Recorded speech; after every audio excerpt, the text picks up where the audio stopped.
Alrighty, good afternoon.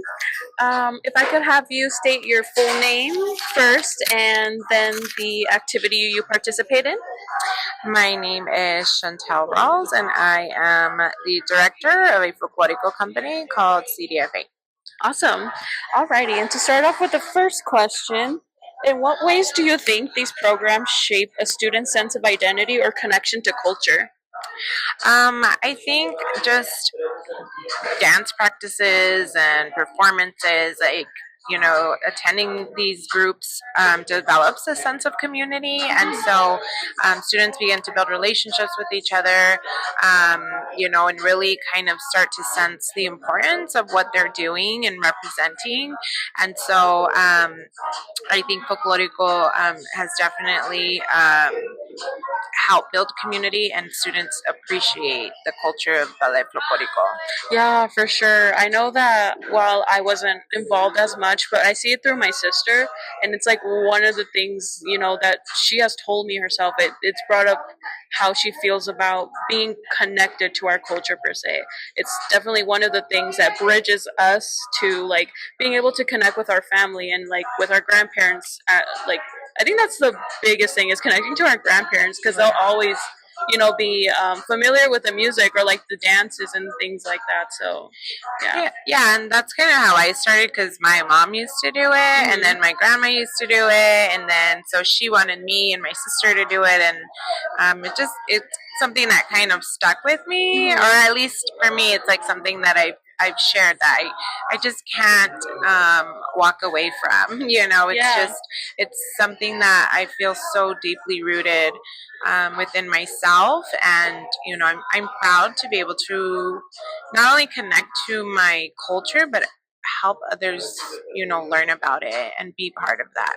Yeah, that's like I feel like as an instructor, that's probably like one of the highest like achievements you might have. Yeah, it is. And even, just to see, students start with us at a very young age, and they're with us, 2 to 10 to 15 years. I've had some students, and it's just, it's an honor to see them grow, as dancers, but also as human beings. Oh, yeah, for sure. For sure. Alrighty, moving on to the next question. Have you seen students carry lessons from the program into other parts of their lives, academically, professionally, or personally? So I think one thing about dance is that it teaches discipline, and so I have had students, at the U of A, and they're like top students at Eller, and some things that they have shared is that they've learned, for me as a director, right, I like to really share any leadership skills or anything that I can, so that they're successful in the future. And so they have always come back and said, you're a big part of why I've succeeded, and so that makes me feel really good. But like I said, even myself, as a dancer that started, very young, like discipline has, really shaped my life, and I'm able to do a lot of things in the community or in leadership because what I've learned through folklorico, which is kind of crazy, but it is special, and like I said, as a instructor, like yes, it's cultural, but I use every opportunity to give them any like leadership tips that I can, because again, I want them to be positively impacted in their own individual lives. And so it's nice to know that students have come back and shared those things with me. Yeah, for sure. I would say that like for me, like I take a lot of those types of lessons from my instructors as well, because just like folklorico, I'm sure like mariachi and folklorico kind of like are on the same similar basis of being very structured. Like guys, we have like a performance, or we have a gig, or we're doing like a charity event for people. We really need to have this down. We need to make sure that we're all on the same page and that we're all working as a team. So like definitely all of those come to play. And again, like I see it through my sister, she brings all of those lessons with her while she's in school and stuff. And I definitely get all of those types of lessons from you guys. Yeah. Yeah, it's great. It is. And, I know mariachi and folklorico are very, like, it's different because it's, musical versus, like, physical, right? Like, Right. dance is, Yeah. from attire. They have to wear a certain dance attire. They have to wear their hair in a bun. They have to make sure they're at practice on time. They have to make sure that they're practicing 4 to 6 hours a week, and Right. so there is a lot of discipline. Time management, I think that's a skill too that I've tried to share is, hey, we practice 2 days a week, wisely so that you're able to go to school and be successful, but also you're able to successfully be part of this company. And so that is something too that um, we've kind of helped develop within our dancers, is to have time management skills as well. Right. Yeah. Oh my god. I think that's something that I should like incorporate more into my life, because I know that we did do a lot of time management again because we have to learn things and sometimes I forget, but I think coming back to my roots, I should be able to like take those lessons as well and put them into my own life again. I know it is. It helps for sure. Yeah. Alrighty, and going on to the next question. What role do you think folklorico plays in preserving culture for younger generations? The beautiful thing about Tucson is that folklorico is part of the curriculum at many schools, and so students have the opportunity to learn about it at a very young age. And so for me, like, it was very important. I'm not just teaching dance steps and songs. I'm teaching where they're from. Why is the music like this from Veracruz, and why does the costume look like this, right? And so Veracruz was conquered by Spain, and so I make sure that they understand that there's like a Spanish kind of influence on the costume looks like, and the music, and it all varies. And so for me, it's really important for them to know those things, as well, so that they come to appreciate it. And I think many students do, and they also, just being out there and performing and sharing their culture makes them very proud. And their family's proud, right? And so that's, we have all our little ones that go out and perform, and you have the parents and the grandparents and the nana and the tios, and everybody comes and supports, and that's impacting the community, because now more people are there to see it and learn about it. And so it's a beautiful thing. I think Tucson is definitely a staple for mariachi and folklorico. Yeah, for sure. I was gonna kind of comment on that, like you telling me about teaching the students deeply, like why it sounds like this, why it looks like this, the costumes and the dances. Actually, yesterday when I went to go visit a different instructor, there was a student who is now in mariachi, but he was also a folklorico like student as well when he was in middle school, and it was really interesting because he like kind of shied away of like sharing his knowledge of like the things he learned in folklorico, but he was like helping out the instructor and being like, oh well, this looks like this because it comes from this. And I sometimes sometimes I don't think that they realize it. It's a strength to definitely have, and like you're helping other people understand as to why this should look like this. True.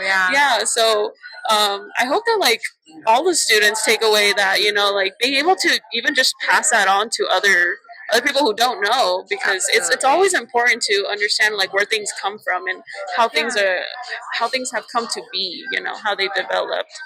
And that's how we continue the traditions, right? We keep passing on the information, we keep sharing it with the community, and that's how we keep it alive. So I love that.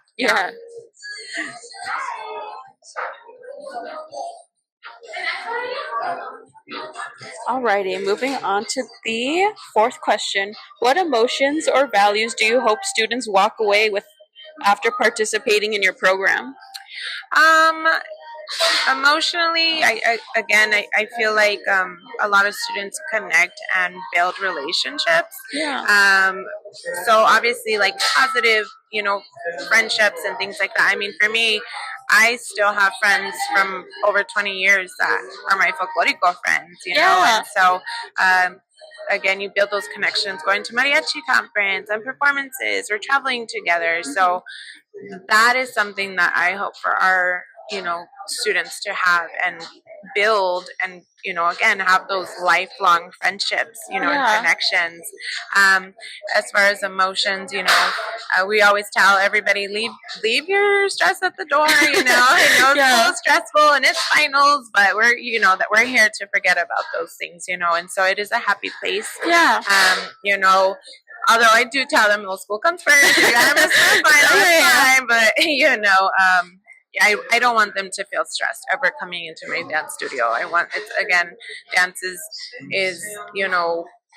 it's happiness, it's feeling, it's emotions, and I think a lot of students come to dance because that's what they need.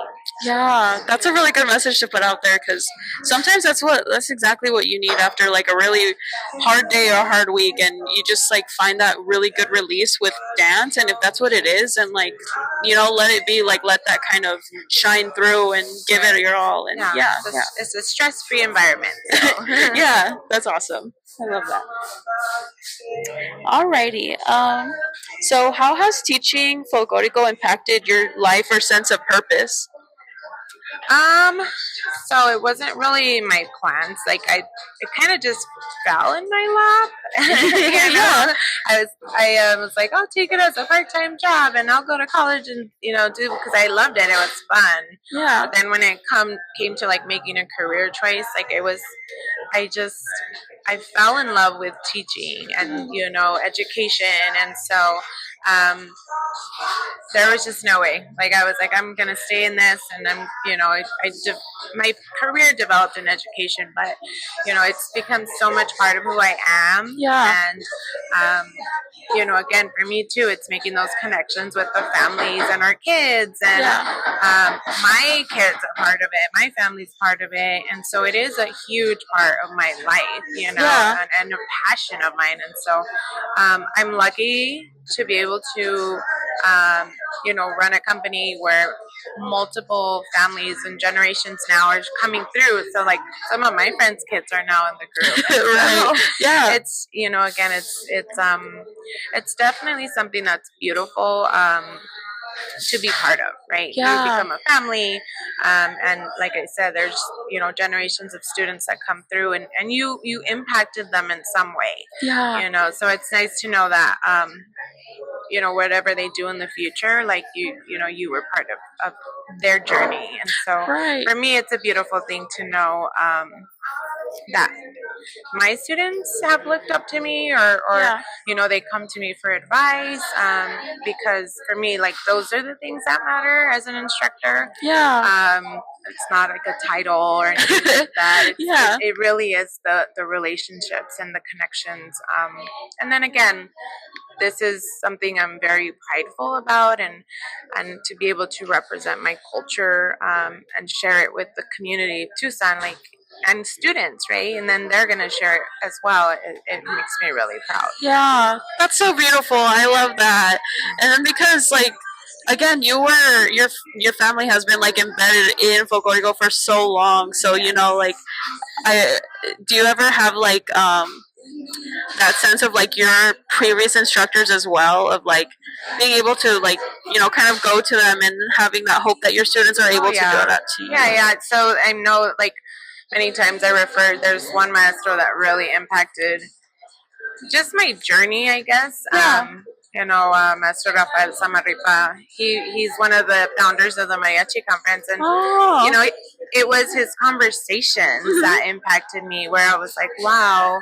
Until this day, I'm like, some of the things that he has told me, I like use them because they just kind of resonated with me, right? He's like, you can't expect young kids, just because they're little, that they're not going to know anything. He's like, if you expect them, high expectations, they're going to give you high, whatever the result is, right? And so I started to kind of implement that, and I'm like, oh my gosh, he's right. And so but it is, and I mean, the man was like an artist, and like when he talked, I was just like lost in his words. But yeah, most definitely has impacted me in my professional life and my personal life. Right. Awesome. And I hope that like like you have said, that students do that with you as well, and I just continue. I hope that that continues for you because Yeah. that's honestly like a really beautiful relationship that you have with those students. Yeah, So it is. yeah. Yeah.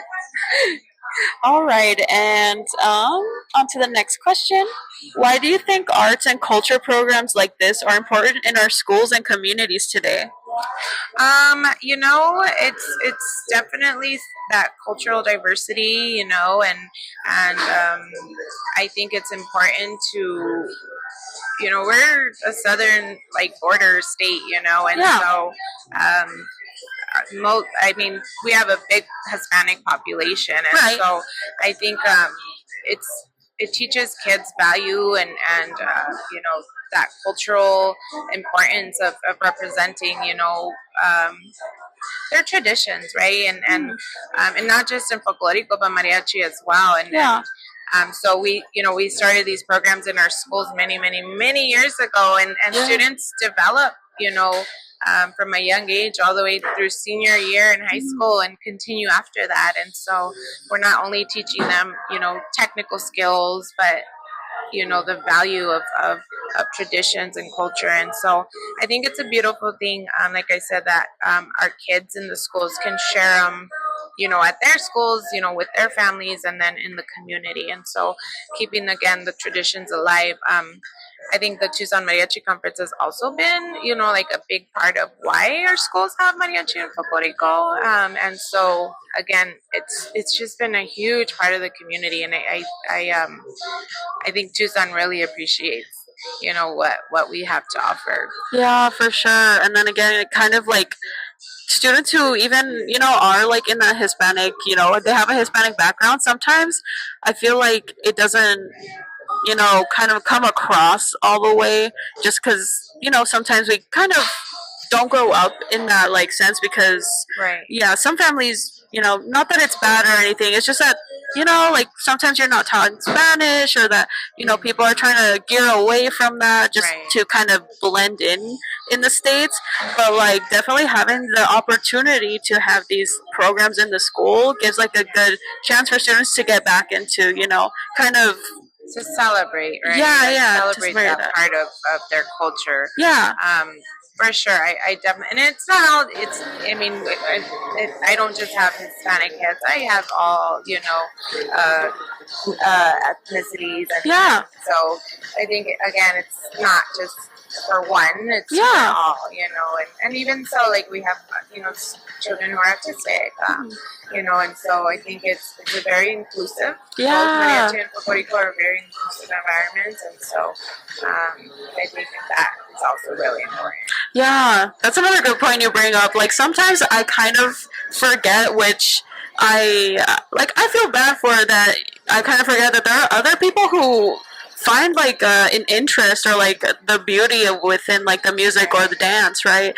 And so I love to see that there are different people also wanting to just like learn and be a part of it, and they also build those relationships with the instructors and with other people, and they get to learn something new. So that's also a really good point you brought up. Thank you for bringing that up.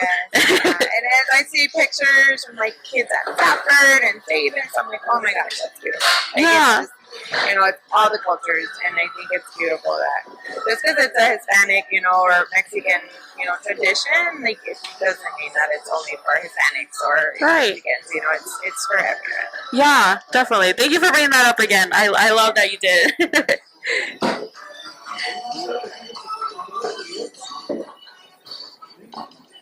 Alrighty. And on to my last question for you. So, what do you envision for the future of folklorico education? Well, it has definitely, grown, and like especially like the Tucson Unified School District, Sunnyside. I do envision it to continue to grow. Yeah. Like I said, mariachi and folklorico has become a staple in our like Tucson community. Yeah. It's a big part of it, right? And so I'm envisioning that it'll continue to grow.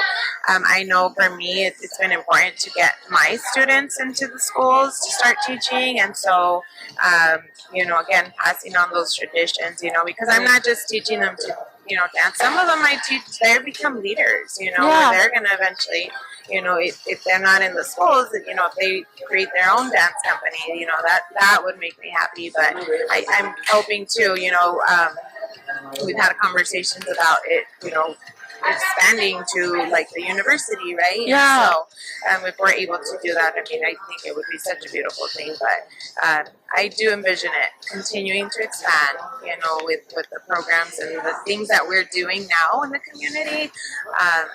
You know, um, we're part of so many cultural events as well, that it'll continue to grow for sure.